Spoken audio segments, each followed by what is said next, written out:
Hello, friends, and welcome to Adventures in Pixie Land. My name's Amy. I'm an ordained minister, and we are in Bible study.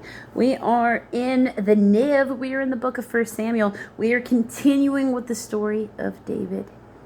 And Saul, King Saul, is still trying to get him.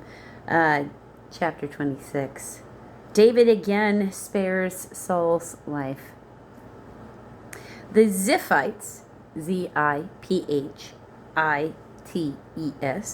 went to Saul at Gibeah and said, "Is not David hiding on the hill of Hiklah, Hakillah, which faces Jeshimon, Jeshimon?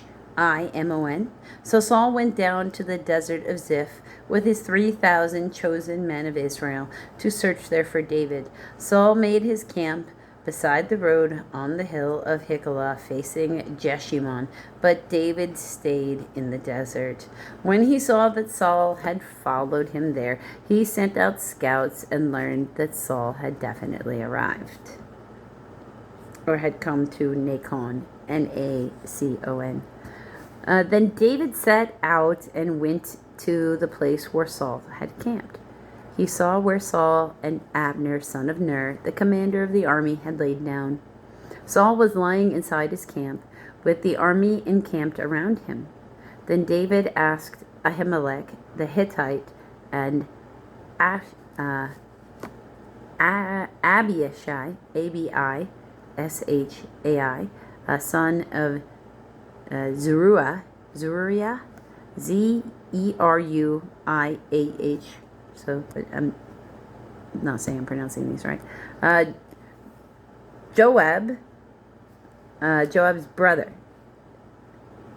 So Abishai was the son of Zeruiah and Joab's brother. Who will go down into the camp with me to Saul?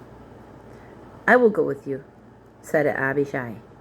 So David and Abishai went to the army by night, and there was Saul lying asleep the camp with his spear stuck to the ground near his head. Abner and the soldiers were lying around him. Abishai said to David, "Today God has delivered the enemy into your hands. Now let me pin him to the ground with one thrust of my spear. I won't strike him twice. I'll pin him down, you kill him." But David said to Abishai, "Don't destroy him. Who can lay hand on the Lord's anointed and be guiltless? As surely as the Lord lives," he said, "the Lord himself will strike him. Either his time will come and he will die, or he will go into battle and perish. But the Lord forbid that I should lay a hand on the Lord's anointed. Now get the spear and the water jug that are near his head, and let's go." So David took the spear and the water jug near Saul's head, and they left. No one saw them and knew about it, nor did anyone wake up. They were all sleeping. But the Lord had put them into a deep sleep. He did that on purpose. Then David crossed over to the other side and stood on top of the hill some distance away. There was a wide space between them. He called out to the army and to Abner, son of Ner, "Aren't you going to answer me, Abner?"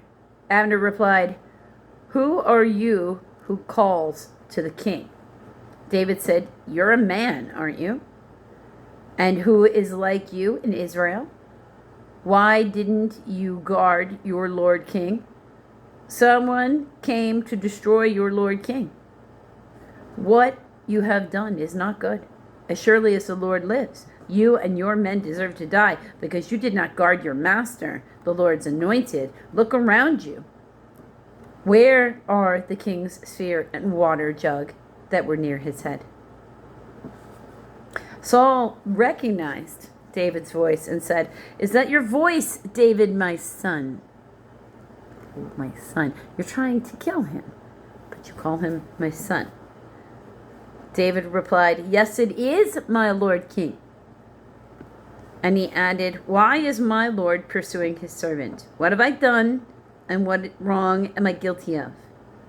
Now let my Lord the King listen to his servant's words. If the Lord has incited you against me, then he may accept an offering. If, however, men have done it, may they be cursed before the Lord."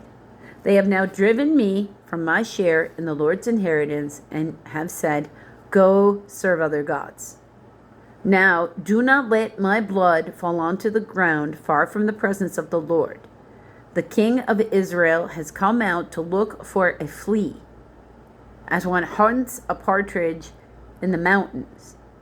He's like, "Don't you understand how ridiculous you're making yourself look, that you keep trying to hunt me down and yet you cannot do it? It's bad. You make yourself look bad. He makes David more important. And that's just not good." Then Saul said, "I have sinned. Come back, David, my son, because you considered my life precious today. I will not try to harm you again. Surely I've acted like a fool and have erred greatly. Here is the king's spear." David answered, "Let one of your young men come over and get it. The Lord rewards every man for righteousness and faithfulness. The Lord delivered you into my hands today, but I would not lay on the hands on the Lord's anointed. As surely as I value your life today, so may the Lord value my life and deliver me from all my trouble." Then Saul said to David, "May you be blessed, my son David. You will do great things and surely triumph." So David went on his way, and Saul returned home.